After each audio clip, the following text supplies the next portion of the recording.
इत्तला से खबर शामिल करते हैं। हक नवाज चांडियों से मुल्क में बढ़ती हुई महंगाई के खिलाफ सरकारी मुलाजमीन सरापा एहतजाज बन गए।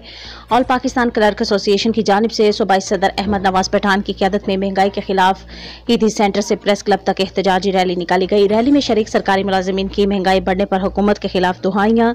जिला ठट्टा के तमाम सरकारी दफ्तरों में मुलाजमीन ने तालाबंदी करके कलम छोड़ हड़ताल भी की। ठट्टा में बढ़ती हुई महंगाई ने तनख्वाहदार तबके को झंझोड़ कर रख दिया है। हुक्मरानों की अवाम दुश्मन पॉलिसियों ने गरीबों का जीना मुहाल कर दिया। हुक्मरान खुद ऐश कर रहे हैं, इनको क्या पता गरीब कैसे जी रहे हैं। हुकूमत फौरी तौर पर छोटे सरकारी मुलाजमीन को रिलीफ फ्राहम करे। अहमद नवाज पठान, सूबाई सदर सिंध और पाकिस्तान क्लर्क एसोसिएशन सूबा सिंध।